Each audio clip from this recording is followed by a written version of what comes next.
A ver, hágale pues, Walter, arranquemos. Andrés Bien, Usubiaga, arranquemos. estimados amigos, todos bienvenidos a la... Vale. ¿Me están escuchando? Sí, ¿Walter? señor, sí. Sí, señor, te escucho. Ah, ok, bien. Me asusté porque me decís arranquemos y es verdad que no me están escuchando. Bien, buenas tardes, bienvenidos a esta tertulia de la cuarentena humana. Bienvenidos a los que se conectan por primera vez y a todos los que ya acostumbran conectarse acá. Les recordamos que un grupo de amigos que se encontraban con regularidad en los cafés de Popayán a conversar, a disentir, y que todas las veces que terminaban esas conversas terminaban en abrazos y mucha fraternidad. La cuarentena imposibilitó esta continuidad de hablar, de estar, de abrazarnos, de presencialidad. Entonces se decidió abrir un espacio virtual que nos permitiera seguir conectados. Y a ese espacio adicionalmente invitamos personas que nos pudieran dar la visión que tienen ellos del tema de pandemia. Entonces hemos invitado a muchísimas personas acá a la cuarentena, que siempre la hacemos por la plataforma Meet, martes y los jueves, desde las 6:30. La duración de esta charla, de esta cuarentena, es más o menos de 1 hora, hora y media. Y la dinámica es escuchar al invitado y después de escuchar al invitado, hacerle un homenaje a las víctimas, a los líderes asesinados en el departamento del Cauca. Y en ese momento le damos la palabra a la presidenta de la Cruz Roja Colombiana en el Cauca, la doctora Olga Lucha Salazar. Ella hace lectura de 5 personas, de 5 líderes asesinados en el Cauca, y luego hacemos un ciclo de preguntas a la persona que nos va a acompañar el día de hoy, que es nuestro compañero Germán Callejas, encargado de la Oficina de Gestión de Riesgo de Popayán. Así las cosas, tenemos unas peticiones para los que participan en la cuarentena humana, pequeñitas, y para mejorar la dinámica. Una, que por favor y solamente esté encendida la cámara de quien va a acompañarnos en la cuarentena, hoy Germán Callejas, y también los micrófonos los mantengamos apagados para que todo fluya con muchísimo mejor. En el ciclo de preguntas les vamos a dar 30 segundos para que formulen su pregunta, no para limitar el tiempo solamente, sino para que haya muchas participaciones. Ya saben, cuarentena humana, todos pueden preguntar, no hay problema. Lo único que les pedimos es que pidan la palabra por el chat, que está aquí al lado aquí mismo en la cuarentena. Entonces, en ese chat, piden la palabra y nosotros con muchísimo gusto se la damos en el mismo orden en que la pidieron, para que tengan sus 30 segundos. A Gustavo Wilches, a Camilo Romero, a Luis Gonzalo Tejada, a Leonor Salavata, a Germán Pavón Gómez, a Óscar Ospina, a Keipo Timán, a Gerardo Montenegro, a Víctor Hugo Moreno, a Pablo Andrés Delgado, a Clarena Cardona, a José Luis Diago, a León Valencia, a Julián Jaramillo, a María José Pizarro, y hoy nos acompaña Germán Callejas en nuestra cuarentena número 17. Así que, Walter, por favor, la presentación de nuestro amigo Germán y arrancamos nuestra cuarentena del día de hoy. Gracias. Con la venia de todos y todas, permítanme saludar 2 personas. Les quisiéramos saludar a todos, pero 2 personas. Uno, a Fabio, que está en el Ecuador y que nos ha estado acompañando en varias tertulias. Y a una persona que es de nuestro corazón, de la mayoría de quienes le conocemos aquí, que es Alejandro Cordero, que está conectado en este momento para escuchar a su pana, a su amigo, a su hermano, a Germán Callejas. Germán Callejas es más que un funcionario, es un hombre que le gusta la calle. Le gusta la calle significa, le gusta relacionarse con la comunidad. Por eso su designación como director de la Oficina de Gestión del Riesgo del municipio de Popayán le cayó como anillo al dedo.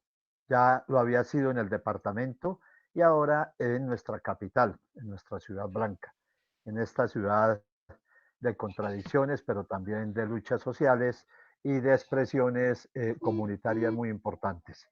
Germán Callejas es entonces un hombre que nos ha facilitado, por decirlo así, su compañía el día de hoy para contarnos cómo es esto de la gestión del riesgo en pandemia.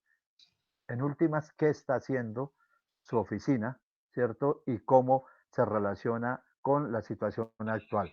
Yo no voy a extenderme, simplemente expresarle la alegría que tengo de que esté hoy la persona que nos tertulie en esta, la 17 tertulia de la cuarentena humana. Germán, tienes la palabra y los demás, con todo el cariño, les pedimos el favor mantener micrófonos y cámaras cerradas. Ya en el momento en que vayan a preguntar, sí les pedimos que que prendan su cámara y su micrófono, porque además estamos grabando y en esa medida es importante visibilizarnos todos.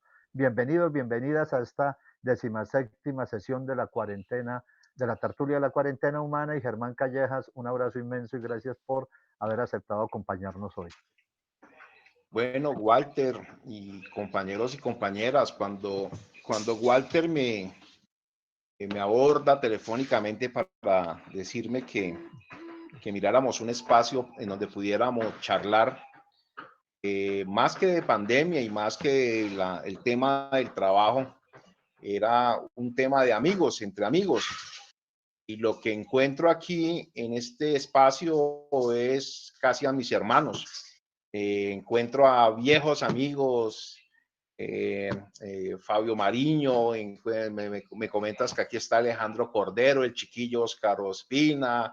Dicho, si me pongo a nombrar a cada uno de ellos, me da primero que todo una alegría inmensa reencontrarme con cada uno de ustedes, porque hace varios meses que no nos vemos físicamente. De pronto hemos charlado, nos hemos intercambiado algunas palabras por el chat, pero hace falta realmente ese calor que cada uno de ustedes le da a uno. Hace falta el tomarse un café con los amigos, el ir a botar corriente, hace muchísima falta. Yo creo que si ustedes me preguntan qué es lo que más se sufre en una pandemia, yo considero que el calor de los amigos, el compartir ese tinto, el charlárselo, es el tema más complicado y lo que a mí más duro me ha dado en esta pandemia. En ese orden de ideas, pues eso es lo bacano de estas tertulias, y que indudablemente es una charla entre amigos, una charla entre hermanos. Y por eso yo escogí hablar un poco más que del tema del trabajo, es cómo fue la situación mía, cómo pudimos en estos meses sobrellevar este trabajo, las condiciones en que nos ocurrió. Básicamente nosotros desde la oficina, que es una oficina pequeña, que solamente tiene trascendencia cuando desafortunadamente ocurren desastres, cuando existen calamidades, es cuando realmente la oficina de una u otra forma se hace notar. Desafortunadamente lo digo porque tienen que ocurrir eventualidades para que podamos nosotros de una u otra forma, o la oficina pueda de una u otra forma tener algo de respaldo público, al respaldo del gobierno. Pero bueno, lo importante fue que quiero decirles que para este tipo de situaciones no estábamos preparados, el mundo entero no estaba preparado. Cuando nosotros vemos, por ejemplo, un documento que nos sirve de soporte en la oficina, que es el Plan Municipal de Gestión del Riesgo, por ninguna parte se podía ver o por ninguna parte vislumbrábamos el tema de una pandemia como un escenario de riesgo.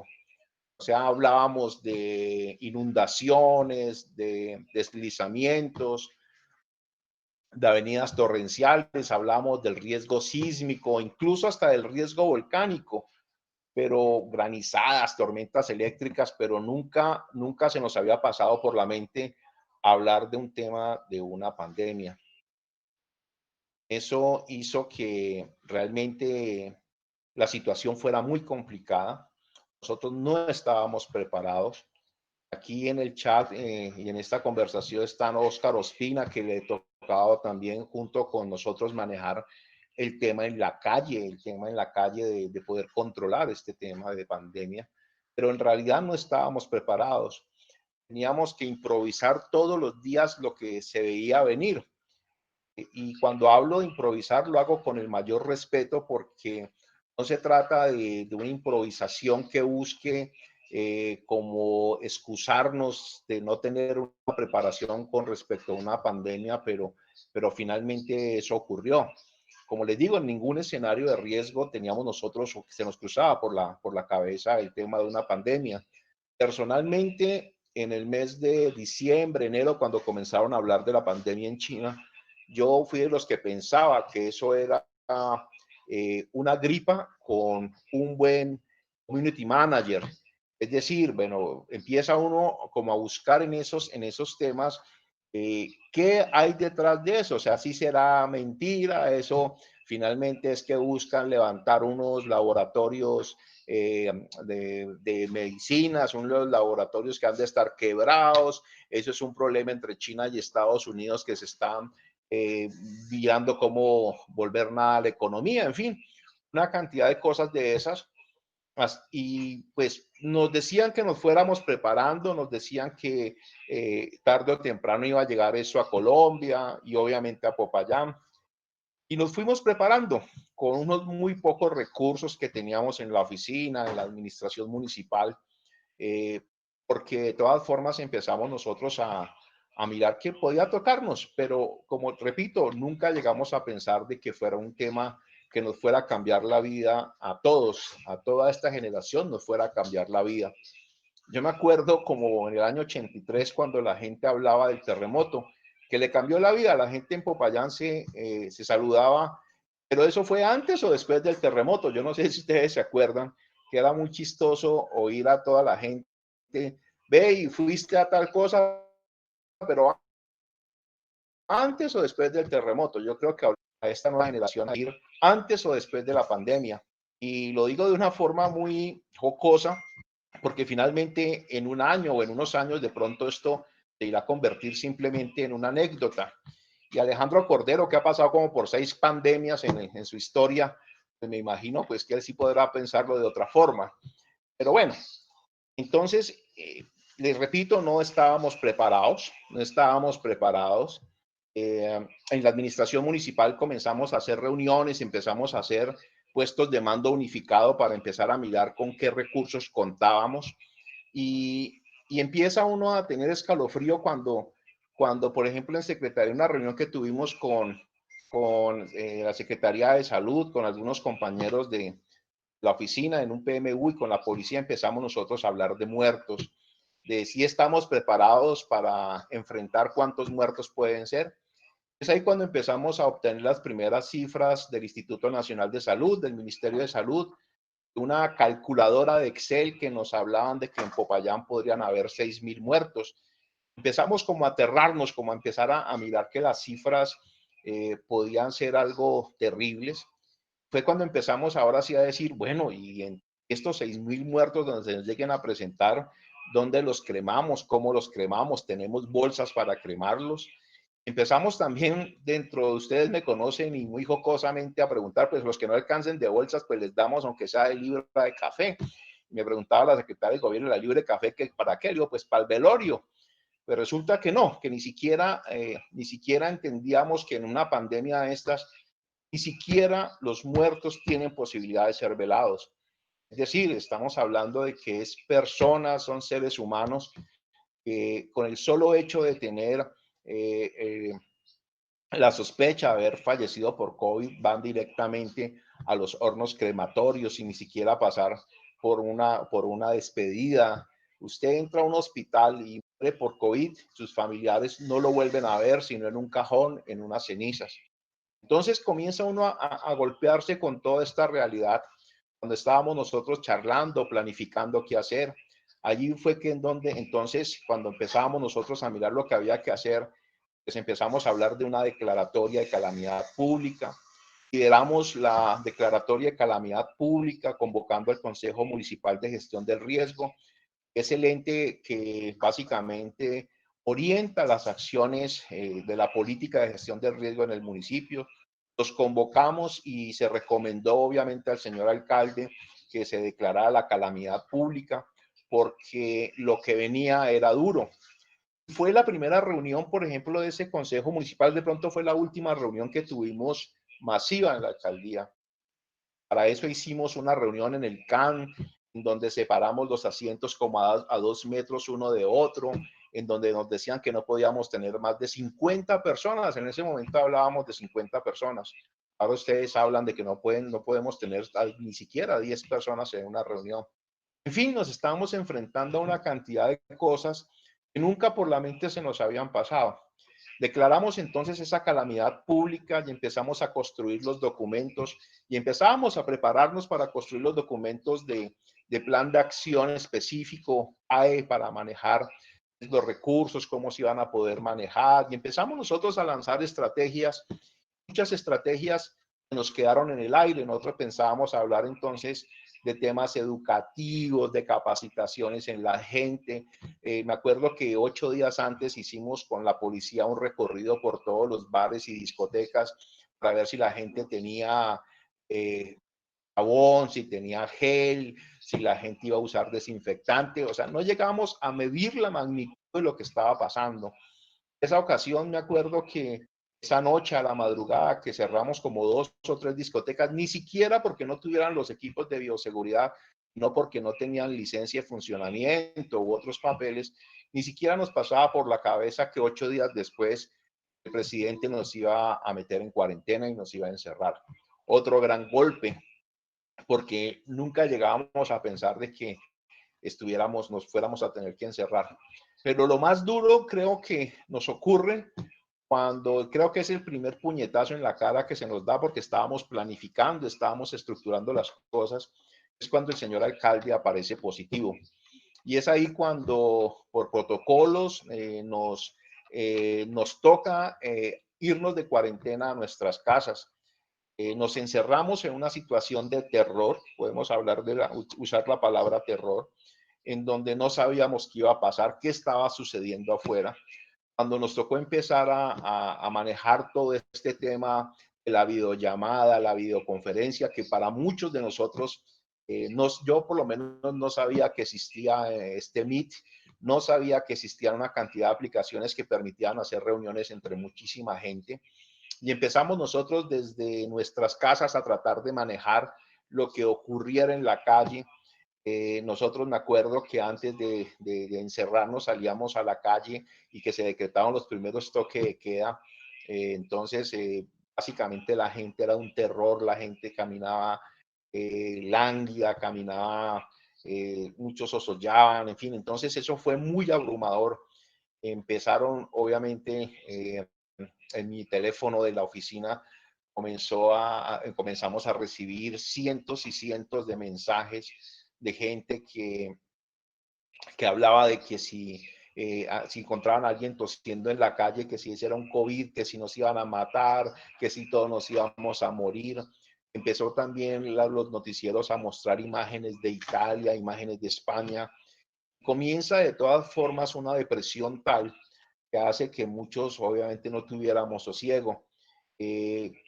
Al abrir el teléfono y encontrar 200, 300 mensajes de la gente pidiendo ayuda, para eso no estaba mucha gente preparado. El nivel psicológico para poder enfrentar una catástrofe de estas debe ser muy grande para poder como con serenidad atender eso. Y en ese momento no lo teníamos porque obviamente en juego no solamente está tu salud, sino la salud de toda tu familia, el no saber qué va a pasar, el tener que obligatoriamente aislarte de tu mamá. Habíamos acabado de enterrar a mi hermana un mes antes y sentir que tu mamá estaba sola en una casa porque no podía estar conmigo porque yo estaba en cuarentena. Ese tipo de asuntos personales hacen que realmente uno comience a tener una cantidad de calamidades inclusive dentro de la misma cabeza.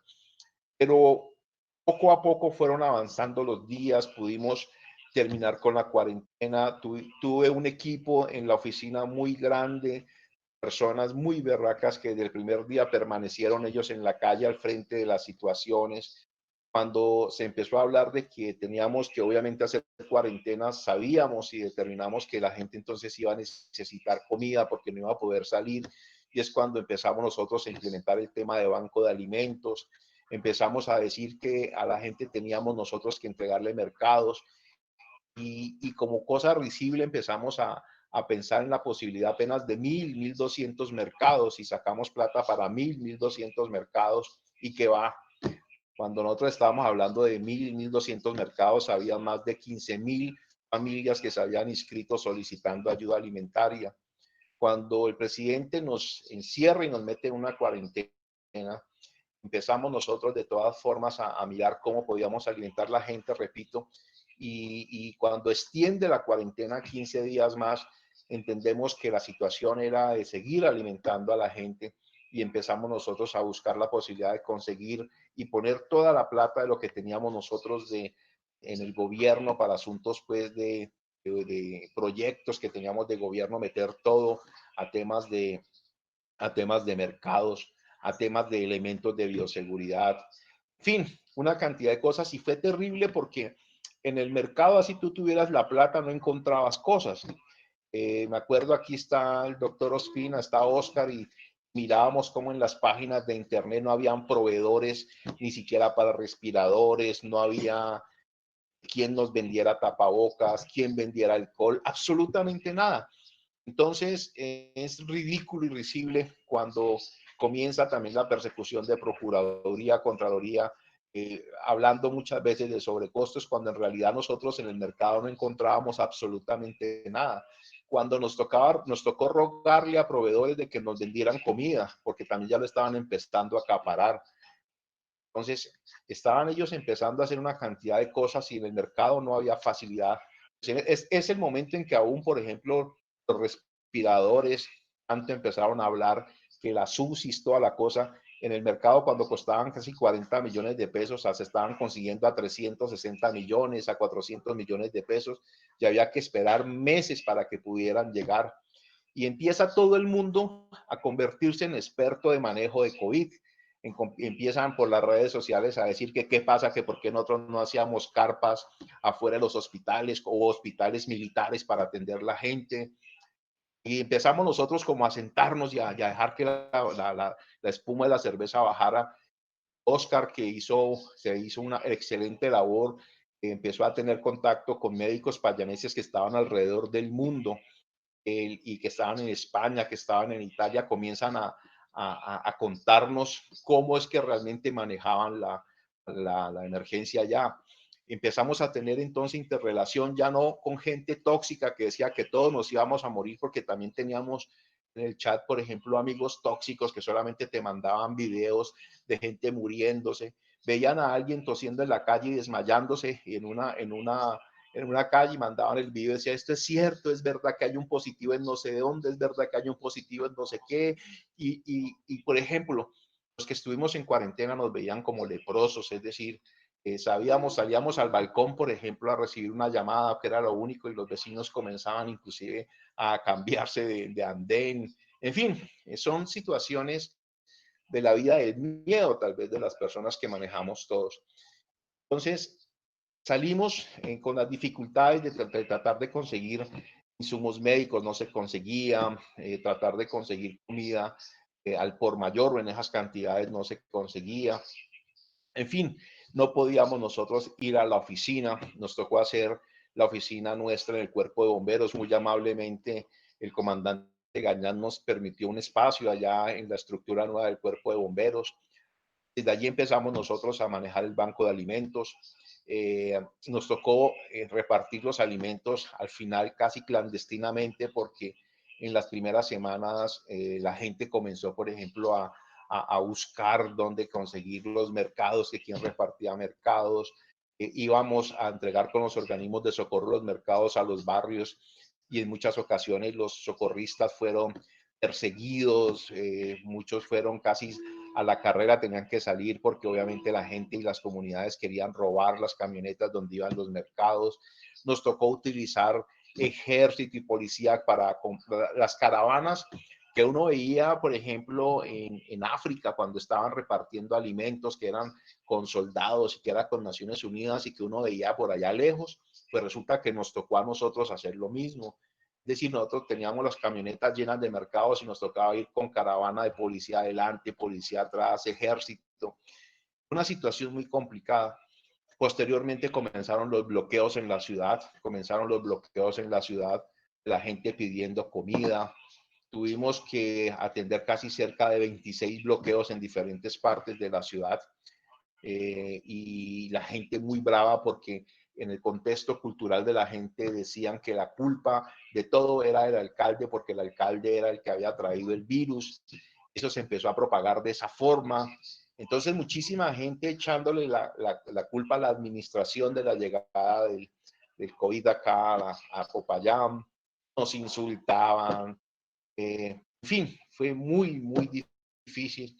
Hubo otras escenas, por ejemplo, donde tuvimos una persona que falleció en su casa, fue sospechoso de COVID y estuvo más de 14 horas en su casa sin poder ser recogido el cadáver, porque inclusive faltaba que el médico certificara la muerte, no querían certificarle. Óscar Ospina estuvo al frente de todo el tema. Sin embargo, al final, cuando fuimos nosotros a apoyar el tema de recoger el cadáver, pues no habían las bolsas medicina legal. Nos tocó rogar la medicina legal para que nos facilitaran 2 bolsas que se necesitaban. Ospina por teléfono diciéndome telefónicamente cómo eran los protocolos. En fin, pudimos después de 14 horas recoger el cadáver, entregárselo a la funeraria para que fuera cremado. Fue una escena, además de esas dantescas que parecían de cine, cuando la gente por las ventanas miraba y pensaban que eso era terrible, pues que si ahí estaba el foco del virus y nadie quería entrar, nadie quería pasar por esa calle. En fin, fueron una cantidad de escenas que empezaron a volverte duro, fuerte, empieza uno también ya a nivelarse psicológicamente también, y empieza uno como a clarificar, bueno, ya tenemos que convivir con esto. Después comienzan esos golpes de que el presidente cada 15 días extendía por 15 días más la cuarentena, comienza más la presión de la gente buscando ayudas de los alimentos, gente que empieza casi a quererte a la fuerza. Me acuerdo que nosotros llegábamos a un barrio como Los Sauces arriba y la gente salía a las calles en masa a tratar de rodearte, de quitarte los mercados. Por eso yo hablo de que al final nos tocó prácticamente entregar clandestinamente mercados. En fin, comienzan una cantidad de cosas. Entonces, después comienzan, por ejemplo, temas de gente que se muere y todo, por ejemplo, gente que se moría en la calle y que nos tocaba ir a buscar cómo recoger y de inmediato a cremación porque no sabíamos cómo era el tema de estos muertos porque habían muerto y por lo tanto todos para cremación. Entonces son una cantidad de cosas para la cual no estábamos preparados, El solo hecho de andar con tapabocas, un tapabocas que no te permite hablar, que te ahoga, que al principio cuando decían si podíamos andar con guantes, no andar con guantes, que si era permitido, que si era bueno, no era bueno. Comienza un día a decir la OMS hay que andar con guantes, al otro día no hay que andar con guantes. En fin, una cantidad de cosas para la cual un país del mundo, menos nosotros, estábamos preparados. Fuimos avanzando día a día en todos estos elementos. Empezamos, como le digo, el doctor comenzó el chiquillo, como le digo, el chiquillo Ospina, comenzó con su PMU en los puestos, por los chats. Empezamos a aprender y a compartir experiencias. Tuvimos la fortuna, por ejemplo, de tener en Popayán a un médico que es científico, el doctor Klinger, que nos recomendó el uso del interferón. Nosotros empezamos a tomar interferón. Psicológicamente nos ayudó muchísimo porque da la sensación de que de todas formas vas a hacer, no te va a entrar el bicho, Eso ayuda muchísimo desde el punto de vista psicológico. En fin, fueron tantas cosas y poco a poco fuimos decantando y poco a poco fuimos nosotros como también perdiéndole el miedo al virus. Para muchos perder el miedo al virus es salir a la calle sin protección, es seguir tomando trago con los amigos, es seguir como si la vida no pasara nada. Para muchos otros simplemente fue tener la cabeza en calma para tomar decisiones en el marco de lo que nosotros como gobierno, que lo que representábamos en ese momento era lo mejor. Nos preguntaban ahí en alguna entrevista que nos hacían si que por qué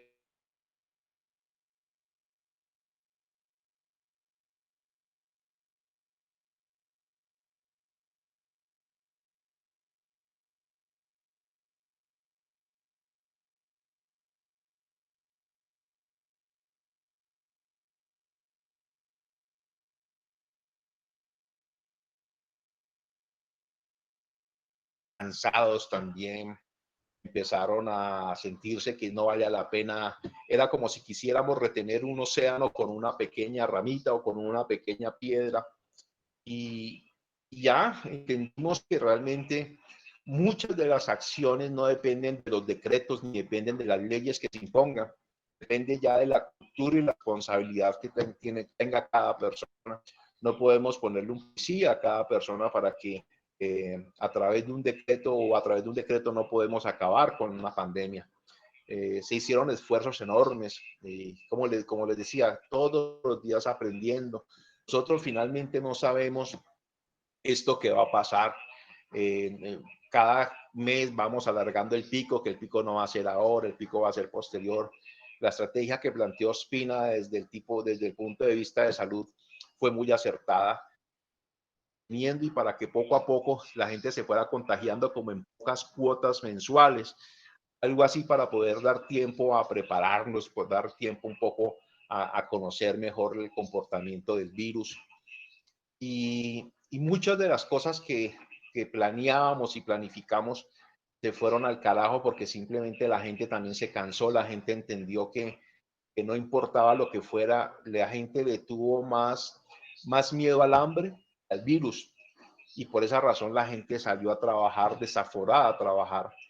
Encontramos muchísimas cosas, por ejemplo, la solidaridad entre los pobres fue una cosa extremadamente grande, o sea, son de esas cosas que a uno le dan gusto saber que la gente comparte media panela, comparte una libra de arroz, y eso lo vimos entre los más humildes. Encontramos que a nuestros ancianos tampoco los dejaron solos, porque donde habían ancianos o casas con ancianos solos, todos los habitantes del barrio estaban pendientes de ellos, nos los referenciaban, siempre nos decían, miren, esa casa había un anciano, yo no pido para mí, pero sí para ese anciano de la esquina. Entonces, eso también son algunas cosas que te recargan un poco la razón de ser, ver la solidaridad de la gente. Y tuvimos también muchísimos insultos, gente que nos insultaba, nos decía que nos estaban robando la plata, porque también entendí que trabajar con la administración pública ya de entrada te ven como ladrón, te ven como ladrón. Entonces,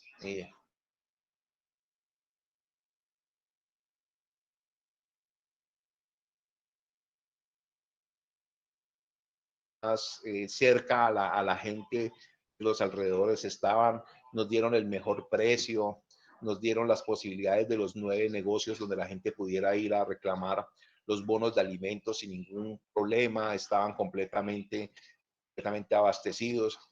Y en el mismo chat, por ejemplo, de Colombia Humano, había compañeros que decían, no compañeros, gente del chat que decían que ahí nos estábamos robando la plata, que eso era para pagarle al abogado del pollo, que ese era el negociado del pollo, que el negociado de Julio Mario Santo Domingo, en fin, muchísimas cosas. Y ya uno desde el otro lado, desde el lado del gobierno, o sea, cuando uno decía, bueno, yo también hubiera estado del otro lado, era lo mínimo que iba a pensar, uno empieza a entender todo ese tipo de cosas, pero al principio dolían mucho, y pues yo pocas veces he estado en la administración o en los cargos públicos, pero uno entiende básicamente que cuando si uno se metió a esta vaina, pues hay que también asumir con dignidad las cosas, sin enojarse.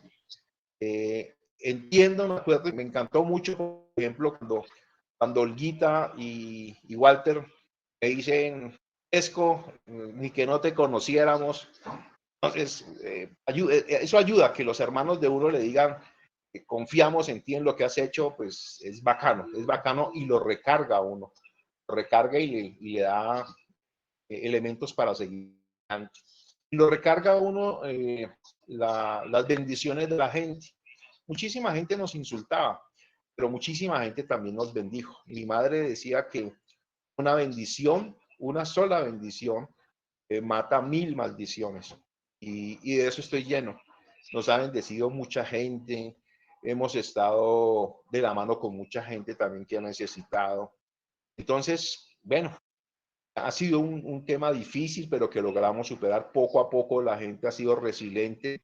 Me encanta ver cómo en la calle aparecen vendedores informales ya ganándose la vida con tapabocas, vendiendo alcohol. Eso demuestra, hermano, que la gente más humilde es la que más fácil puede adaptarse a las circunstancias. Esos ejemplos de vida que dan los vendedores ambulantes cuando de una tragedia logran conseguir posibilidades, son enseñanzas muy grandes.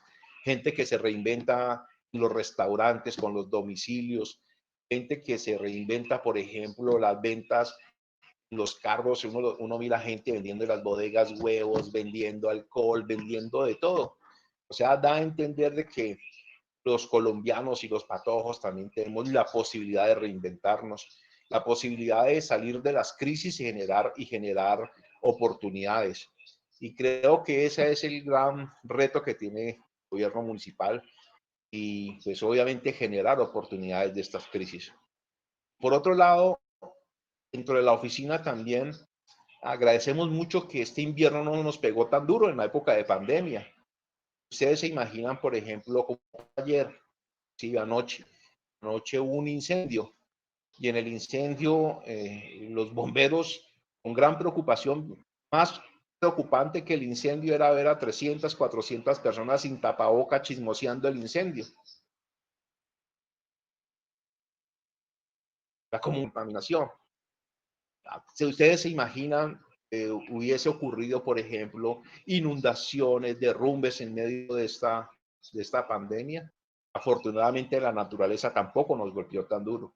Nos golpeó hace como unos 10 días y nos sigue golpeando y vamos a seguir alrededor de 10 días con unas ondas tropicales que nos están arrastrando algunas lluvias, pero solamente por unos 10 días y ya nos estamos preparando para los incendios forestales porque es una temporada seca muy, muy brava.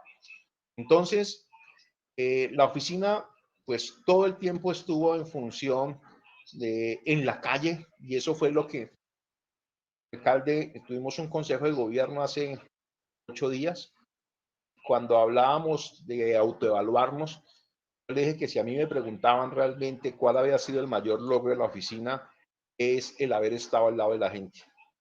Si usted vaya sin nada, si usted vaya sin nada en las manos, el solo hecho de que usted esté con la gente es una prenda de garantía para que tengan consideración con nosotros, que nos vean bien. Yo creo que esa es la gran, la gran cualidad que debe tener las personas que estén en el gobierno, servir y estar al lado de la gente. Eso creo que fue para mí fundamental. Apenas yo pude salir de mi cuarentena y que pude ponerme al frente del tema de banco de alimentos, el estar el estar negociando los bloqueos, el estar con la gente entregando los alimentos, estar buscando alternativas con Oscar, por ejemplo, que estuvo también Oscar, mi reconocimiento, los números le dieron la razón, le vienen dando la razón en una ciudad tan indisciplinada como Popayán. Pero Oscar pudo dejar a mucha gente callada, por ejemplo, cuando él decía, esto no era ir comprando respiradores así por así. Tuvo que haberles explicado, por ejemplo, que teníamos muchísima presión, que por qué no comprábamos respiradores. Respiradores no se manejan solos, tenemos que tener gente preparada para que esos aparatos puedan manejarse. Creo que fue muy acertada la estrategia que él tuvo desde salud. Algo es un epidemiólogo y sabe mucho del tema. Y pues, habían muchísimas presiones y nos tocó. Yo le decía al chiquillo Oscar, nos tocó a los verdes asumir en la calle este tema. En este momento soy feliz porque me tocó el momento más difícil los momentos más difíciles también de la historia de Popayán y de la historia del mundo, de estar al frente. Fue interesante, lo hicimos con el corazón, lo hemos venido así con todo el corazón, dando hasta el último minuto de tiempo, dejando en la calle no solamente la posibilidad de infectarnos o de enfermarme, sino de enfermar a mi familia, arriesgar la vida, pero lo hace uno con gusto porque finalmente con el solo hecho que usted pueda servir a una persona, yo creo que con eso está complacido, con el hecho de que usted de todas formas pueda brindarle con los recursos, no de uno, sino de los recursos de todos, la posibilidad de llegar con una libra de arroz a una familia que hace mucho tiempo no comía o algo. Con eso yo creo que uno pueda coordinar eso es un tema que vivo muy agradecido a la vida, porque nos tocó manejar esto. Y pues ahí la vida nos dirá, y más adelante la vida nos dirá si lo hicimos bien o lo hicimos mal. Lo único que puedo decir es que lo hicimos con todo el cariño del alma, con toda la responsabilidad, y pues lo que queremos es simplemente seguir aprendiendo de la vida, seguir compartiendo con la gente. Para eso estamos, para eso, esto que yo lo hago más desde el punto de vista humano, de compartir con ustedes lo que yo sentí,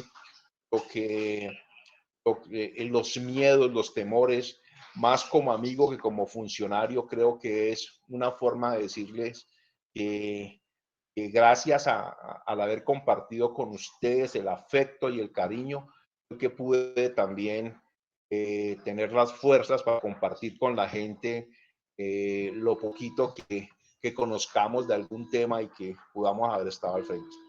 Pues eso es como en términos generales. No sé si lo que acabo de hablar, lo que acabo de compartir, haya llenado las expectativas de lo que ustedes creían que era, pero sí considero que realmente los funcionarios nos debemos a la gente, y lo quería que ustedes tocaran más el punto de vista humano. No somos perfectos, tenemos miedos, tenemos preocupaciones, y más que miedo tuvimos terror también. Y aquí estamos compartiendo con los amigos lo que fueron estos días, y que, como les dije, en pocos meses, y ojalá que sean en pocos y no en muchos, sea simplemente una anécdota, que podamos volver a juntarnos, poder volvernos a abrazar. No me ha faltado mucho ir a visitar a Alejandro, porque sé que soy una persona de alto riesgo y no quiero que básicamente que alguien se vaya a enfermar por mi culpa. Por eso evito básicamente estar con muchas personas o buscarlos, pero de corazón han estado ustedes conmigo, han sido mi apoyo. Converso poco, de vez en cuando les mando al chat algún saludo, alguna broma, pero es porque a veces físicamente no queda tiempo. Pero aquí estamos sacando el tiempo para los hermanos más que a los amigos, y soy todo oídos, y espero pues que lo que haya compartido haya llenado las expectativas, por lo menos de esta charla de entre amigos.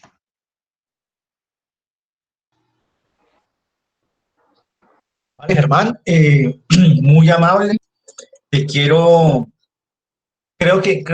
que tú leíste muy bien lo que es cuarentena humana. Cuarentena humana es esto, es la posibilidad de escuchar al ser humano. Y todos los que han estado invitados acá a cuarentena han hecho eso, han expresado. Más que otra cosa es escuchar, es un café entre amigos, entre hermanos, como lo dices tú, un cafecito, escucharnos, hablarnos y poder ver la visión, ¿no? Fíjate cómo tú nos compartes la visión del ser humano, no tanto del funcionario. Hay algunas preguntas, o antes de las preguntas, Germán y todos nuestros invitados, ya hay una, no le quiero decir sesión, pero hay una parte en cuarentena donde hacemos stand-by para darle la palabra a la doctora Olga Lucía Salazar, presidenta de la Cruz Roja Colombiana, para que hacerle un homenaje a los líderes asesinados en el Cauca. Y que Olga Lucía tiene la palabra. Muchas gracias, Andrés, para todos y todas. Un saludo especial para Germán y para todo el grupo que nos acompaña. Este homenaje, como siempre, es simplemente para que nuestros líderes no se queden en cifras. Queremos hoy recordar a Hamilton Gasca Ortega, quien falleció el 4 de abril del 2020 en Piamonte, Cauca, de origen campesino. A Marily Fernanda Quinacampo, el 27 de marzo de 2020 en Totoró, Cauca, de condición indígena. A Luis Alberto Yuli, que falleció el 16 de marzo de 2020 en el Tambo, Cauca, también de origen indígena. Y por último, queremos hacer hoy homenaje también a Wilber Andrés Yatacue Méndez, quien falleció el 15 de marzo del 2020 en Toribío, Cauca, también de origen indígena. Simplemente, como le decía, este es para que nos quedemos en las cifras de muertos, sino para recordar a los líderes sociales. Muchas gracias. Muchísimas gracias, Olguita. Es de verdad estremecedor cuando le ponemos nombre y damos la fecha y decimos el origen de las personas, de los líderes asesinados. Nos duele cada uno de ellos y por eso este homenaje en Cuarentena Humana. Germán, retomando, hay algunas preguntas y nosotros le damos la palabra acá a la gente que quiere preguntar. La palabra primero la va a tener María Naya, luego la Fundación Bienestar Comunitario, Pablo Manrique, y luego Secretaría de Salud. Piden la palabra estos tres y luego miramos otras preguntas. Primero tres y las escuchamos todas, Germán, para que tú puedas estructurar tus respuestas. María Naya. Buenas noches para todos, un abrazo fraterno, como siempre en esta cuarentena humana. Gracias, Germán, por pues, habernos acompañado y habernos compartido pues, todas esas historias tan duras, tan fuertes. Quiero que sepas que desde un principio que empezó esta pandemia, yo compartí precisamente todo eso que estás diciendo de la crueldad de las personas. A pesar del miedo que todo el mundo tiene, la ciudadanía, que también lo percibo en mi casa, obviamente, y que percibo uno de los vecinos, pues pienso que el miedo es el que está actuando en estos momentos y que eso ha llevado a tomar muchas decisiones a todas las personas de una forma muy desesperada, digámoslo así. Y por eso mismo no he querido compartir, siendo responsable políticamente, obviamente, no he querido compartir, ni opinar, ni atacar, ni decir nada al respecto, porque precisamente en estos tiempos es cuando debemos de apoyarnos entre todos, ¿no? Indiferentemente de la posición política, de la posición de por quién hayamos votado, por quién no hayamos votado. Esto es algo que nos compete a todos y creo que es una responsabilidad política personal. Más vale como tomar distancia del asunto. Pero sí quiero, pues ya dado el espacio que se está dando, que es un espacio fraterno, obviamente, que no es un espacio de ataque, que es un espacio como de reflexión y de compartir, quiero como preguntar y compartir estas inquietudes que sí tengo. La Universidad del Cauca en su momento hizo unas propuestas muy buenas para apoyar pues técnicamente, digámoslo así, con su facultad de medicina, apoyar la parte de la pandemia. Creo que es bien las noticias de la universidad que abrir el Tulcán como un hospital alterno. Pues como estoy cercana al movimiento estudiantil, vi que los pelados de la Facultad de Ingeniería Electrónica desarrollaron unos ventiladores.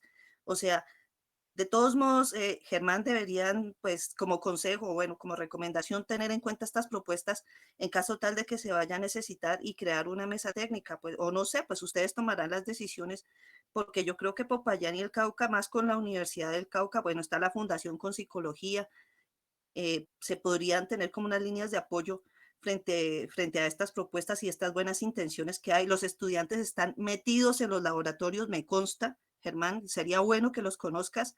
Estos pelados son muy pilos, son interdisciplinados, entonces sería bueno que ustedes los conozcan, que ustedes vayan allá a los laboratorios. Los profesores están metidos también en este cuento, entonces, y también sería motivante para ellos que los apoyen, o sea, desarrollaron un ventilador, bueno, desarrollaron este tipo de cosas, bueno, apoyémoslo. Hay otras iniciativas en el norte del Cauca para desarrollar ventiladores, entonces sería bueno que también se consideren este tipo de propuestas para apoyar, y obviamente serían mucho más económicas y la disponibilidad en corto tiempo sería mucho más eficiente. Decir que cuando he necesitado a Germán ahí he estado, o sea, yo le he preguntado, mira, necesito esto, por favor ayúdame, pues hasta dispuesto, eso, la gente no me ha respondido, pero pues igual he estado ahí. Y decirte que no, pues mucha fuerza, Germán, porque lo que se viene yo creo que va a ser mucho, mucho más largo. Ay, me preocupa una cosa, Germán, que también te quería como que me tiene muy inquieta el tema de la mujer, en la violencia que se ha generado por el tema de pandemia. O sea, esto no es un tema, bueno, primero pues obviamente porque es mi género y sé lo sensibles que somos y todo este tipo de cosas. Mari Divina, 30 segundos para que participen nosotros. Ay, verdad, Cecita. Entonces, como que, pues no sé si si la Secretaría de la Mujer ha tenido alguna posibilidad con las fiscalías y bueno, con las CIAs para atender este tipo de personas. Muchas gracias. Vale. Si les queremos recordar los 30 segundos, no es para que no hablen, sino para darle posibilidad a muchos otros. La Fundación Bienestar Comunitario, creo que Pablo Manrique.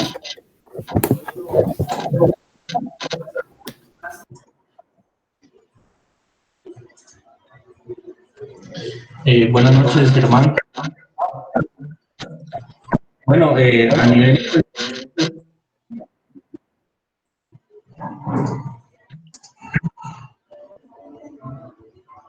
Ya, qué pena, había una interferencia, entonces estaba solucionando. A nivel de gestión de riesgo de esta pandemia, pues hemos visto que nos ha ayudado un poco a estar más preparados en aspectos relacionados a la salud.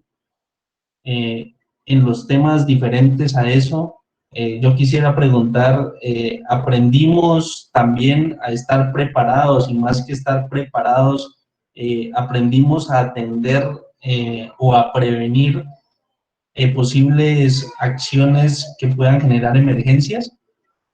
Entonces, en ese sentido, pues, nos decías que se han atendido temas de incendios, de pronto de posibles deslizamientos, pero quisiera saber o profundizar más en ese tema con respecto a si también empezamos a ejecutar acciones en torno a estar preparados a emergencias diferentes a los temas relacionados a la pandemia actual.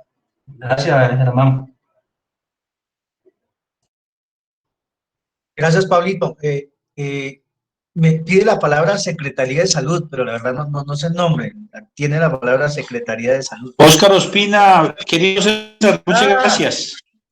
Óscar, pensé que era Secretaría de Salud de otro municipio. Un abrazo para todos y todes. Quiero agradecer a ustedes la participación. Primero, reconocerle al chiquillo el exquisito relato que hace, que ojalá se pueda... Recuerden ustedes que la última pandemia fue hace más de 100 años. Y ahora dejar el relato para la próxima pandemia, que no sabemos cuándo va a ser. El relato tan exquisito de Germán de contar de manera ansiosa lo que vivimos, digamos, todo el tema que se vivió, me parece que vale la pena. Y el reconocimiento a Germán por el trabajo también y sobre todo por el requisito que sin duda debe recogerse, porque nosotros estamos escribiendo la historia pues para que los otros aprendan también cómo enfrentar una pandemia en entornos complejos y diversos como el nuestro. Muchas gracias. Oscar, muy amable de verdad y me uno porque el relato fue estupendo. Qué bueno que esto ya se pueda grabar y se pueda difundir. John, aprovechemos, John Álvarez, y hacemos tu pregunta.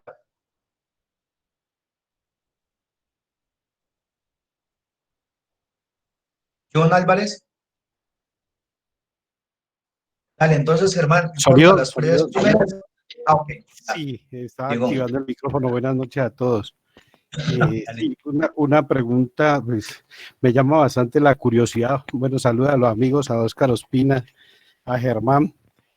Llegué un poquitico tarde porque hoy les rindió bastante, parece, y no alcancé a escuchar todo, pero algo alcancé a entender en la última parte de que no se ha previsto casi tener unidades UCI, ¿no? Pues he hecho un seguimiento bien juicioso a lo que es el crecimiento de los infectados de COVID en Popayán, ¿no?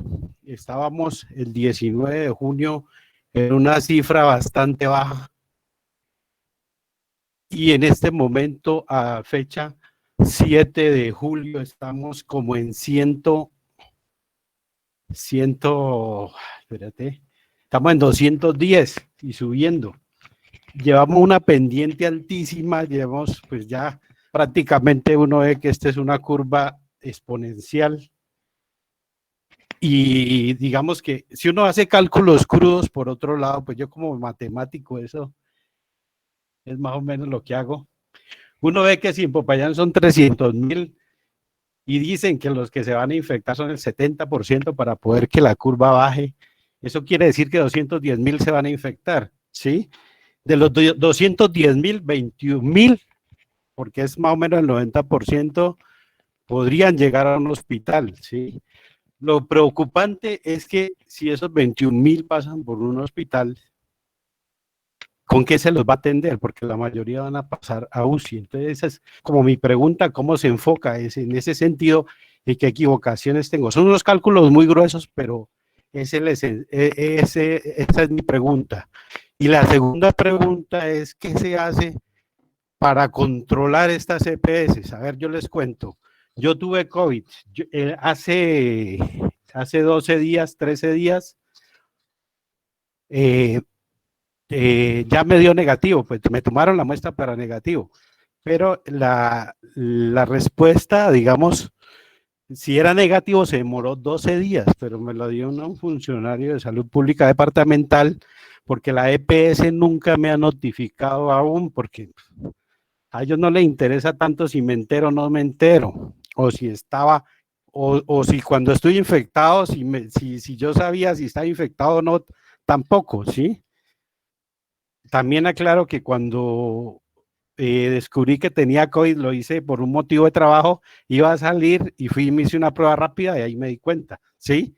Entonces, en el sentido mi pregunta es, ¿qué hacen con respecto a las EPS? Porque las EPS, yo lo he vivido en carne propia, coloqué más o menos unas 12 personas ahí que tuve contacto para ver si les hacían los exámenes. Algunas no la hicieron, en Sanar no la hizo, tuvimos serias dificultades con otras, se demoraron 10, 12, 20 días, o sea que cuando ya le dicen a uno que tiene infección, ya ha pasado. Bueno, esas son las dos preguntas que tengo así. El favor que Muchas gracias. Vale. Vale, John, muchas gracias y les quiero recordar, porfa, intenten sintetizar sus preguntas porque si no, le quitamos participación a más gente. Gracias, Germán, esas son las primeras preguntas y ya hay otro grupo de preguntas.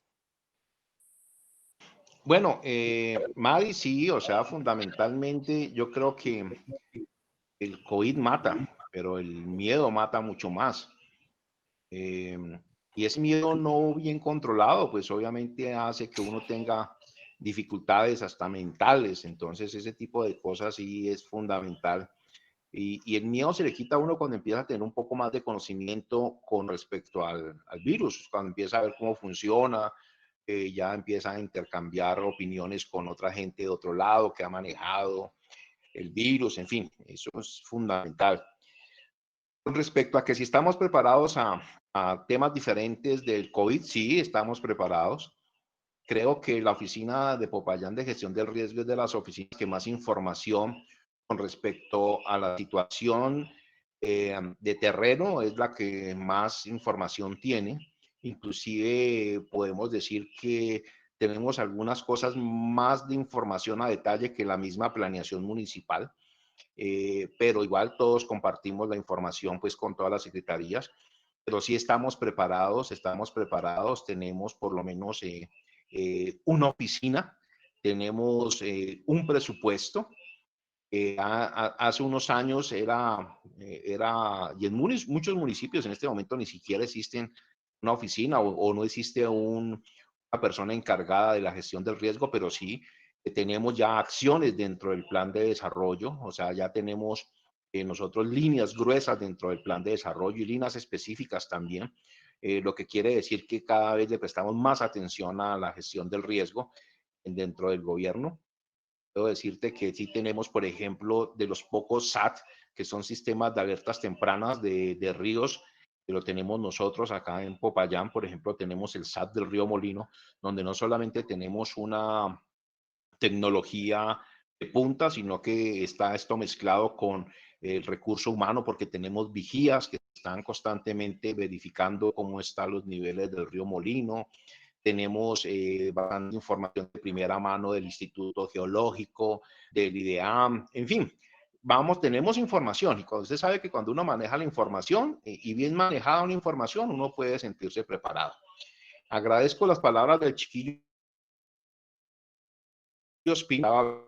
Yo siempre me he considerado además para contar historias, y además de que soy tarde, pues pero con respecto al manejo de las UCIs y todo el tema pues de cómo se maneja la pandemia, sí me gustaría que me ayudara en ese tema Óscar Ospina, que es obviamente el que está al frente de este tema. No quisiera yo pasar por alto que él me pudiera ayudar en contestar esa pregunta.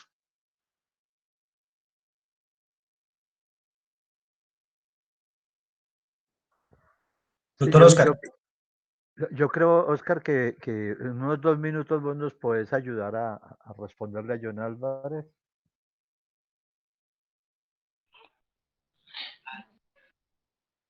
Bueno, vea, yo de una manera muy concreta, pues porque pues yo no soy el invitado, pero podríamos volver a hacer otra tertulia sobre la nueva tendencia.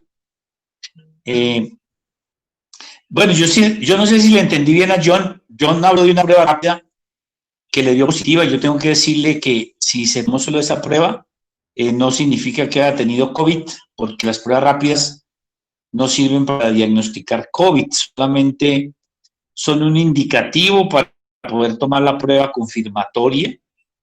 Y en ese sentido, pues eso fue lo que le entendí, pero no es cuestión de esto. Si quiere, por el interno me escribe y podemos revisar la situación.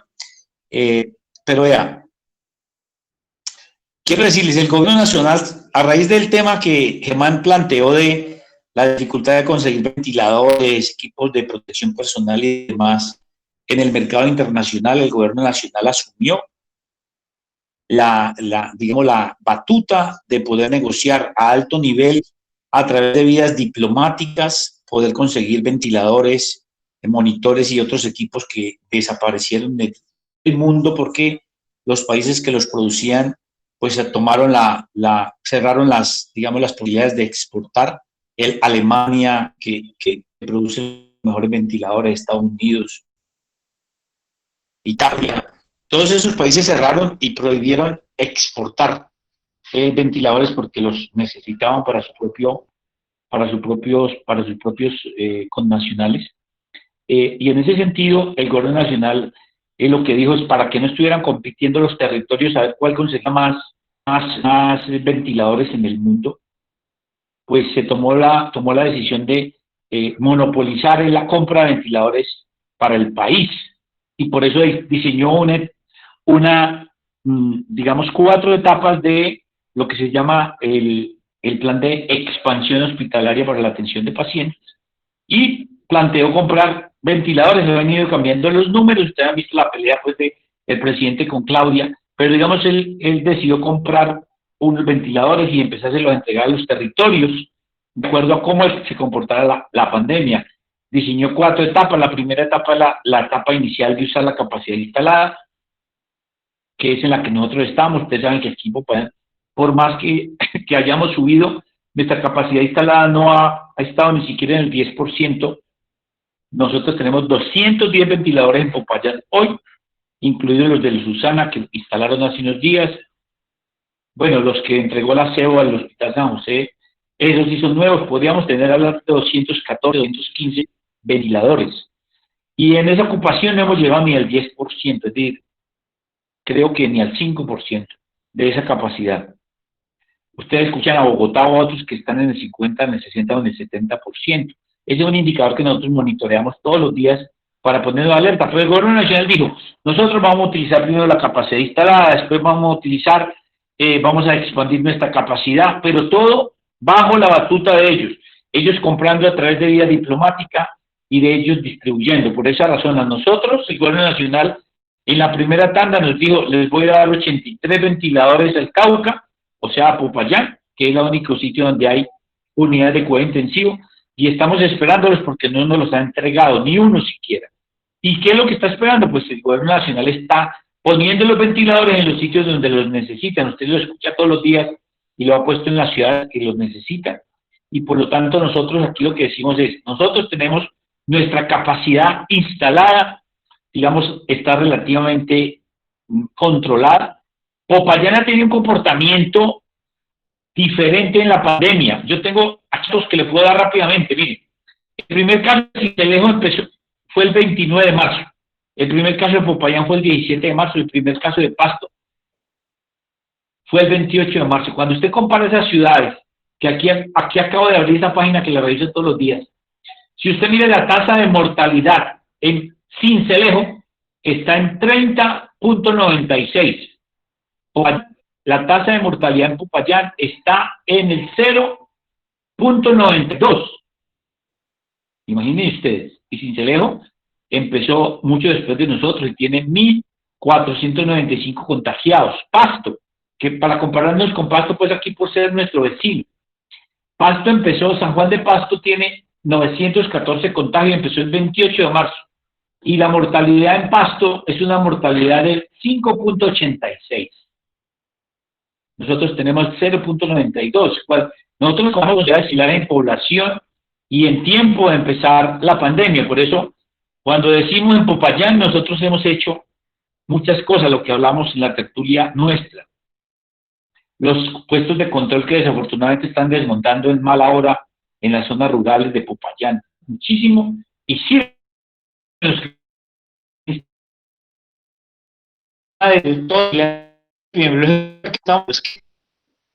estamos viendo rápidamente vamos a donde aparece. Hoy, por ejemplo, apareció un brote en unos guardianes de la cárcel, allá caímos inmediatamente. En el batallón apareció ese brote y llegamos al batallón a decir, bueno, ponen control o si no toca cerrar la tercera división del ejército.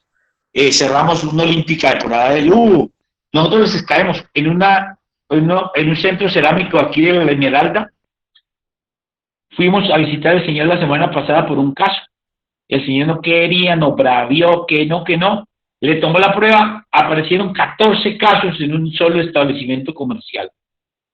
Es simplemente para significar que nosotros estamos haciendo eso rápido porque la clave nuestra es hacer cerco epidemiológico rápido, detectar y aislar para evitar los contagios. Ahora, se va a contagiar mucha más gente, sin duda, pero creo que vamos en esa estrategia que ha sido relativamente exitosa. Quiero agradecerle a Oscar la amabilidad de haber dado respuesta a John. Creo que sí es necesario que establezcamos una nueva tertulia sobre las nuevas realidades. Retomemos, volvamos al tema de las posibilidades, al relato que hizo Germán, y hay una serie de preguntas nuevas en el chat, César. Sí, señor, así es. Entonces, ha pedido la palabra en este nuevo bloque Doris Campo Andrade, Larry Daza, Carlos Fabián Ordóñez Latorre y María Fernanda Jiménez. Primero la palabra la tiene Doris Campo Andrade.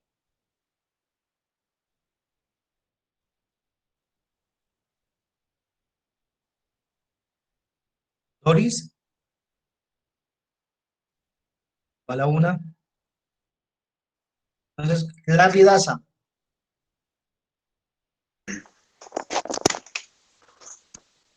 Buenas noches, y buenas noches, compañeros. Gracias por el relato de, pues, seguramente alguna serie de vericuetos internos que casi no son perceptibles a la realidad, lo que nos hace llegar Germán. Una apreciación, los líderes de las comunidades, pues sabemos nosotros que pueden hacer que el público sienta más confianza, así como también se distribuya la información y determine quiénes están en riesgo. Y los gobiernos pues tienen esa posibilidad de articularse con la sociedad civil y las comunidades locales para que participen en esos planes de gestión pues del riesgo ante una pandemia, entendiendo que un tipo de riesgo de esto que pues no estaba en la cabeza de nadie. Es casi que, como decía, está más preparado uno para, se imagina el tipo de riesgos pues en calamidades, incendios, este tipo de situaciones. ¿Cómo ha sido la articulación, Germán, con la sociedad civil, con la gente definitivamente la gente que camina, que está en los barrios, de pronto no esos líderes que habitualmente son los que se conocen, sino esa gente que está en los sectores pues vulnerables? ¿Cuál ha sido la articulación con ellos y la participación de ellos? Gracias, Germán. Muy amable, Larry, por la pregunta. Carlos Fabián Ordóñez Latorre.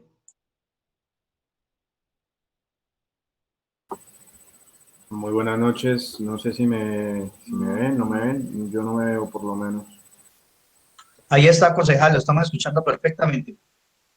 Ah, bueno. No, lo que pasa es que también activé la, pero pues no sé si usted funciona o no. Bueno, muy buenas noches a todos y todas. Carlos Fabián Ordóñez Latorre, concejal del municipio de Mercaderes por Colombia Humana. Yo quería hacerle una pregunta y era, bueno, se ha hablado de manera, yo creo que bastante amplia sobre las gestiones que se han hecho para atender la pandemia, pero ¿qué sucede con todas esas otras cosas, digamos, que situaciones que generan riesgo, que están por fuera un poco de la pandemia? Por ejemplo, poblaciones en riesgos por deslizamientos, por poner un caso muy específico, población en riesgo por otras situaciones que generen riesgo. ¿Cómo se han visto afectadas o cómo se están gestionando en el marco del COVID, que obviamente va a absorber gran parte de la energía de los equipos que están alrededor de los sistemas de emergencias? Y otra preguntita muy puntual y sería, ¿cómo ha afectado la tensión política precisamente a la gestión? ¿Cómo ha incidido las contiendas que hay, las rencillas que pueden haber entre los diversos grupos políticos para poder llevar a cabo una gestión efectiva frente a la pandemia? Muchas gracias. Muchísimas gracias, concejal Carlos Fabián. Y para cerrar este ciclo, Germán, lo vamos a cerrar con María Fernanda Jiménez. María Fernanda. Buenas noches para todos y para todas. Quería preguntar, pues digamos, como todos sabemos, la pandemia cambia las prioridades, pero bien, Germán lo expresó, la gente le tiene más miedo al hambre que al COVID. Y pues se ha visto que muere más ancianos por desnutrición y soy desconocedora de cómo funciona gestión del riesgo, pero teniendo en cuenta que funciona para evitar o mitigar el riesgo, ¿cómo se hace esa articulación para evitar tanto el riesgo de contagio como el riesgo de, de caer en una emergencia sanitaria por falta de comida y por falta de ingresos? Y esto lo apunto como la propuesta que se viene haciendo desde la bancada alternativa de la renta básica ya, y que apunta precisamente a poder tener una cuarentena pero sin hambre. Gracias, Mafe. Germán, estas son el ciclo de preguntas para que las puedas contestar.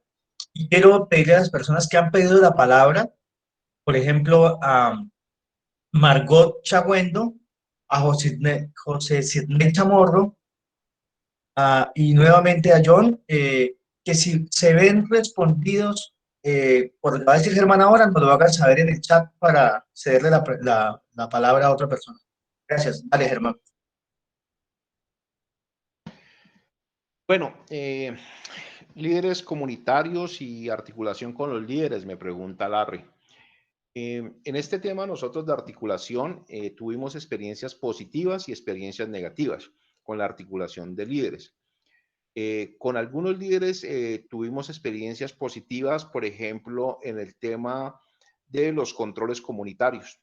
Los controles comunitarios de sanidad lograron que muchas comunidades se organizaran y evitaran que muchísima gente empezara a circular.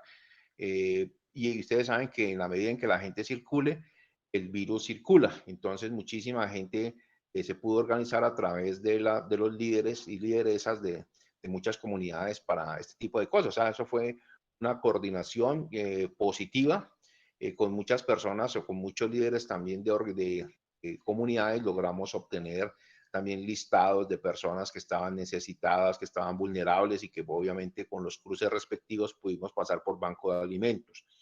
Pero también encontramos situaciones negativas con líderes que manejaron la pandemia con temas políticos. Por ejemplo, habían ediles que querían ellos mismos entregar los mercados. No lo dejamos a nadie, a ni ediles, ni a diputados, a nadie, a ningún miembro elegido por elección popular de que participara de la entrega de alimentos. Porque encontramos, por ejemplo, que hubo situaciones en donde el ejército o bultos de papa, por ejemplo, a presidentes de junta de acción comunal de algunos barrios, y ellos entregaban, a usted sí porque votó por mí, o a usted no, a usted sí y a usted no. Entonces, esos ejemplos negativos hicieron que obviamente nosotros muchas cosas las dejáramos que no hubiesen intermediarios para la solicitud, por ejemplo, de ayuda humanitaria de emergencia. Con los líderes, obviamente, también coordinamos temas no COVID, como son básicamente algunas mingas que hemos venido haciendo en las últimas semanas, por ejemplo, en la limpieza de residuos de las quebradas para evitar inundaciones. Comunidades organizadas por sus líderes son las que han permitido que tengamos mejor acceso y podamos trabajar de mejor forma. Para nosotros la articulación con los líderes es fundamental. Te digo, hay ejemplos positivos y ejemplos negativos de esta articulación. Y donde han sido negativos, pues consideramos que realmente ahí no hay líderes, sino unos temas de oportunismo, pues a través del reconocimiento que algunas personas tienen. Pero eso uno lo va identificando poco a poco, y por eso trata, por lo menos en labores de humanitarias, es que sean los organismos de socorro los que vayan directamente a las comunidades sin intermediarios. Entonces, en ese sentido, sí tuvimos, por ejemplo, también varios aciertos, creemos nosotros. Con respecto a lo que nos pregunta el concejal, sí, nosotros obviamente tenemos poblaciones en riesgo. Les contaba que tenemos, por ejemplo, en Popayán identificados 17 polígonos que nos establecen cuáles son las condiciones de riesgo de cada población con respecto a los diferentes escenarios de riesgo, como deslizamientos, como remoción en masa, como avenidas torrenciales, inundaciones. Perfectamente conocemos cuáles son las condiciones de riesgo de las comunidades. Tenemos una cartografía y unos estudios a detalle muy interesantes, muy buenos, pero involucrarnos en política de mitigación y es muy costoso, es muy costoso. Ya tenemos casi cerca de 5.300 familias que deben ser reubicadas. Deben ser reubicadas y son proyectos en el corto y mediano y largo plazo. Nosotros tenemos que empezar a trabajar con reubicación de personas en situación de riesgo y meterse de frente con esto es una situación bastante compleja por la limitación de recursos que tienen las administraciones para tal fin. El tema político en la gestión del riesgo, pues es un tema que le dije puede ser positivo en la medida en que los buenos políticos nos ayudan a organizar la gente, los malos políticos aprovechan de las personas que lideran, básicamente buscando el reconocimiento personal. Hay políticos que trabajan en función comunitaria y politiqueros que básicamente trabajan en función personal, y eso lo hemos encontrado nosotros de todas las tendencias. María Fernanda nos pregunta con respecto a los riesgos de contagio y al tema, por ejemplo, de si los riesgos, de cómo podríamos nosotros evitar riesgos sanitarios por falta de implementación de recursos o de recursos. Pues si tuviésemos los recursos, si fuera una política desde el municipio, se pudo dar cuenta que nosotros al final invertimos muchísimos recursos, de los recursos escasos que tiene el municipio, para proveer, por ejemplo, alimentos a la población. El municipio no tiene recursos suficientes como para buscar algo así como una renta básica, como sí lo puede tener el gobierno nacional, depende más del gobierno nacional. Pero en las medidas de nuestros recursos hemos venido nosotros, obviamente, ayudando con ayuda humanitaria de emergencia. Y ahorita se viene un tema más delicado, que es la pospandemia. Es cómo reactivamos económicamente una ciudad que económicamente quedó vuelta a nada, vuelta a M. Sí, aquí hemos perdido todos. Aquí perdimos economía, aquí encontramos que hay casas desocupados, locales desocupados, gente que se quebró en 2 meses, en fin. Ahí nos dimos cuenta de lo que había era una economía muy débil, fracturada, que vivía del rebusque, y se podrán imaginar que todas estas personas en estos momentos están pasando por una situación muy difícil. Pero con respecto a la renta básica, es un tema más del gobierno nacional que nosotros, pero lo que sí sabemos es que como gobierno municipal estamos buscando la reactivación económica o para allá, y para eso este año vamos a invertir más de 200.000 millones de pesos para que se pueda reactivar la economía de la ciudad. Gracias, Herman. Y este es el último ciclo de preguntas. Va a preguntar Margot Chagüendo, José Sidney Chamorro Gómez y John Álvarez. Te pide el favor de no olvidar la pregunta sobre la EPS como factor de riesgo. Dame un segundo. Que Buenas noches. Dame un segundo. Ya. Listo, Margot, dale. Buenas noches. Primero que todo, pues, saludar a Germán. La verdad me escalofrió el relato que haces. Sí, uno muchas veces no ve desde acá todas las situaciones que viven las personas que tienen que manejar este tipo de situaciones. Al doctor Ospina también, que le ha tocado unas situaciones muy difíciles. Nos hemos encontrado en algunos espacios, pero la pregunta puntual es el corregimiento como tal. Tú sabes, estoy en este momento encabezando las 10 veredas. La gente me sigue preguntando. De todas formas, nos van a seguir apoyando porque hay personas que relativamente no pudieron volver a trabajar, que viven en unos microfundios, y ustedes mejor que nadie saben que las grandes fincas son para grandes hacendados, pero las personas viven en unos microfundios muy pequeños y que no tienen pues cómo pues solucionar su parte económica. Entonces, una pregunta, ¿Gestión de Riesgo seguirá apoyando en la última fase en algunos apoyos de alimentación a las comunidades rurales? Gracias. Vale, José Sidney Chamorro Gómez, por favor. Buenas noches. Felicitaciones y un saludo especial al doctor Germán Callejas, al doctor Óscar Ospina y a todos los participantes en esta reunión. Mi reconocimiento especial, doctor Callejas, y reconocimiento de admiración también por esa entrega, por ese trabajo que ha venido haciendo, y con tanta responsabilidad, conocedores como todos que somos de las dificultades y la no preparación que teníamos para toda esta situación, pero que se ha venido trabajando con ese esmero y entrega a la comunidad. Bueno, yo creo que una parte de mi pregunta la respondió el doctor Callejas hace un rato sobre la participación de los líderes naturales de la comunidad. Eso es cierto que hay algunos que son responsables y otros que tratan de aprovechar de alguna manera irresponsable ese tipo de situaciones. Pero igual, los líderes naturales de la comunidad son factor importante en esta situación. ¿Por qué?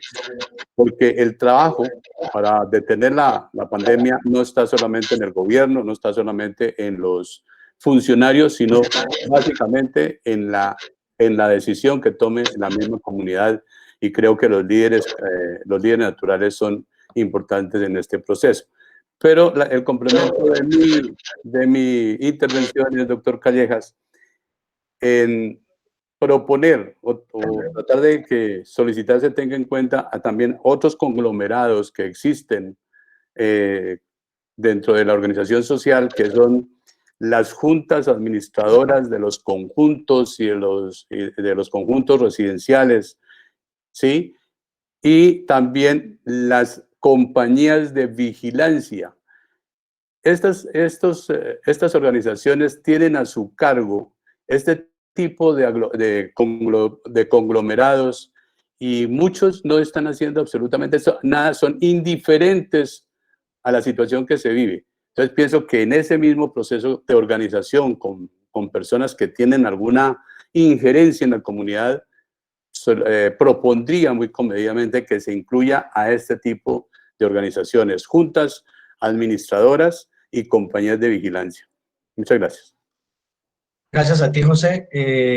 Y Germán, por último, recordarte que me pide John Álvarez que no olvides la pregunta sobre la EPS como factor de riesgo.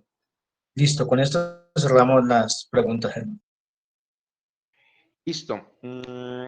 Margot, sí, la ayuda humanitaria de emergencia está en la etapa final. Está en la etapa final. Muchísima gente quedó sin atenderse. Entregamos cerca de 60.000 ayudas humanitarias de emergencia a lo largo de estos 3 meses, pero se nos inscribieron 156.000 personas. Es decir, de las 156.000 personas, muchas se dobletearon en la inscripción, pero otras personas sí realmente no pudimos atender por muy diversas razones, porque no estaban en la base de datos de planeación nacional, que era un requisito, porque tenían, por ejemplo, ayudas del gobierno nacional como Familias en Acción, Colombia Mayor, Jóvenes en Acción, devolución de IVA, bono solidario. Entonces nosotros cruzábamos todas esas bases de datos, las cruzábamos para poder determinar una sola ayuda, y mucha gente se quedó obviamente sin poder ser atendida por ayuda humanitaria de emergencia. Pero estamos en la etapa final. Salvo haya otra disposición del gobierno nacional como una nueva cuarentena. Tú sabes que de esto acabo de darme cuenta que el presidente va a extender hasta el 1 de agosto ya la cuarentena, el aislamiento, no la cuarentena, hasta el 1 de agosto, lo que significa nuevamente más presión sobre el tema de ayuda humanitaria de emergencia, y tendremos que evaluar cada decisión nacional, cada decisión que tomen los gobernantes nacionales, nos afectan de una u otra forma en el carácter local. Recuerda que todas las acciones que hacemos desde lo municipal van enmarcadas dentro de un cuadro lógico que tenga que establecer el gobierno nacional. Entonces, en ese orden de ideas, no descartamos que existan más posibilidades de tener ayudas humanitarias. Seguimos gestionando ayudas humanitarias con organizaciones internacionales, con la banca privada inclusive, y con organismos de ayuda internacional. Estamos en contacto, están por supuestamente ofrecernos nuevas ayudas, y en la medida en que las nuevas ayudas vayan llegando, pues obviamente tendremos que ir priorizando hacia qué sectores deben ir estas ayudas. Y considero yo que los rurales han hecho un excelente trabajo. La comunidad que usted ha manejado ha sido de las comunidades más disciplinadas que han habido, donde más control ha habido por parte de las comunidades organizadas para poder que la pandemia no siga avanzando. Sidney Chamorro me preguntaba acerca de las juntas administradoras de los conjuntos. Pues fíjense que sí, son un motor indispensable a la hora de poder hacer acciones conjuntas. De hecho, Oscar le ha tocado ir a hablar con muchas juntas de centros de conjuntos cerrados, porque se han presentado casos positivos en algunos conjuntos cerrados, y le ha tocado hablar con las juntas administradoras para mirar qué acciones tomar para poder tener control al interior de los conjuntos. Y ha sido fructífero la coordinación que se han venido haciendo con estas personas de las juntas administradoras de los conjuntos. De igual forma, obvio, con las empresas de vigilancia y las compañías de vigilancia, es otra de las razones por las cuales también se han podido hacer buenas articulaciones. Con respecto a lo que nos hablaba John Emilio, con respecto a los controles sobre las EPS, Oscar ha sido una de las personas que más ha estado vigilando las EPS y haciéndoles cumplir sus obligaciones en el marco de la ley.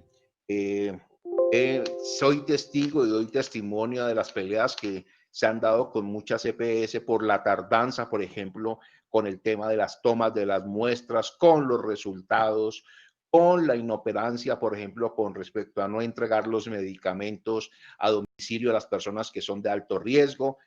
Ha sido una pelea terrible con el hecho de que muchas EPS ni siquiera le entregan elementos de bioseguridad a sus trabajadores. En fin, ustedes saben que las EPS funcionan con las mayores ganancias y con el menor gasto posible. Entonces, en ese orden de ideas, pues de todas formas, sí se han hecho correcciones, se han hecho muchísimos oficios y muchísimo control sobre las EPS por parte, sobre todo, de la Secretaría de Salud del municipio de Popayán. Germán, te agradecemos mucho tus respuestas, tu generosidad, pero se queda por acá en el tintero una pregunta que nos hace Fausto y dice, Germán, ¿se ha tenido la posibilidad de dialogar en el equipo de la alcaldía sobre el contraste social que se está configurando? Es decir, el alto índice de desempleo y aumento de la extrema pobreza que en términos objetivos son una de las consecuencias del COVID-19. Sí, claro, por eso yo estaba planteando el tema prioritario de la reactivación económica como proyecto fundamental del alcalde de Popayán. Ustedes vieron el lanzamiento la semana pasada de Popayán se activa como uno de los mecanismos para reactivar la economía de Popayán a través de los temas de bastante tema de la inclusión, fortalecimiento y nuevamente revivir los temas de lo que es la construcción, que es un motor fundamental en la economía local, el tema de recursos que van a llegar obviamente para buscar y revivir empleos. En fin, son 215.000 millones de pesos que se tienen pues para tratar de ser ejecutados en lo que queda del año con el propósito de que se reviva la economía. Aquí Popayán quedó quebrado. Popayán quedó quebrada. La administración municipal, por ejemplo, ha dejado de recibir predial, ha dejado de recibir industria y comercio, en fin, ha dejado de recibir una cantidad de impuestos, de lo que vive el municipio lo ha dejado de recibir porque obviamente la gente no tiene con qué pagar. El mismo municipio va a salir quebrado de todo esto. Entonces es un tema bien complicado, pero ahí está un proyecto bandera. Popayán se activa como una de las formas de proyectarse, porque conocemos que finalmente tenemos que de una u otra forma revivir, tenemos que de una u otra forma fortalecer nuevamente el aparato productivo para que obviamente haya circulante y ese circulante pueda ayudar bastante al tema pues económico. Tenemos que reactivar los empleos. En este momento ya los empleos, el desempleo tiene un índice muy alto. Vamos a empezar, hoy se está hablando de empezar con pilotos para temas de restaurantes, para temas de cafeterías. Es decir, todo dentro la economía es importante, pero es más importante la salud de las personas. Gracias, hermano, y como siempre terminamos la cuarentena con una especie de resumen que hace Walter Aldana, así que agradeciéndote tu participación y le damos la palabra a Walter. Germán, nosotros en estas 17 cuarentenas que hemos realizado, en este momento se hace un recorderis, una ayuda de memoria de algunas frases, de algunos tesis, opiniones que hayan sido fundamentales. Agradecer el excelente relato que has hecho desde el corazón, desde el sentir. A veces las personas olvidan que los funcionarios públicos son seres humanos también que tienen virtudes, defectos, que muchas veces se sacrifica el tema familiar por estar respondiendo y dice alguien que no hay gobierno bueno. La lectura siempre es que hay. Pero quisiera resaltar estas cosas rápidamente. Primero, servir y estar al lado de la gente, lo mejor de quien esté el gobierno. El COVID mata, pero el miedo mata mucho más. Se quita cuando se sabe más sobre él. El mundo no estaba preparado. El Plan Municipal de Gestión de Riesgo no contemplaba nunca, ni en ningún sitio, una pandemia como parte de él. De los 1.000 mercados que se pensaron inicialmente, llegaron 15.000 solicitudes. Ha sido excelente la coordinación con bomberos para el tema del mercado, el tema de la entrega de los alimentos. Le venimos perdiendo miedo al virus. La solidaridad es el valor que resaltamos hoy. Eso te recarga. Recarga las bendiciones de la gente, porque una bendición mejora, es mucho más fuerte que 1.000 maldiciones. La oficina de gestión en la calle, con la gente, coordinando. En esa medida queremos agradecer a todas y a todos la presencia esta noche. Invitarles, si es posible, Paulo, que coloquemos el flyer del próximo jueves con Carlos Duarte, que es un antropólogo de la Universidad Nacional de Colombia, magíster en Sociedades Latinoamericanas de la Sorbona de París, doctor en Sociología del Instituto de Altos Estudios en Sociedades Latinoamericanas de París, actualmente coordinador de la línea de investigación y aplicación en desarrollo rural y ordenamiento territorial del Instituto de Estudios Interculturales de la Universidad Javeriana.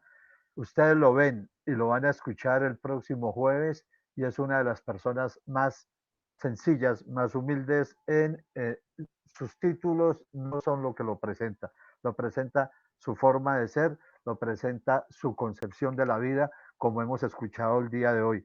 Germán, un abrazo para usted, muchísimas gracias por haber estado. Gracias, chiquillo, gracias, Walter, y a todos una buena noche. Despida, Germán.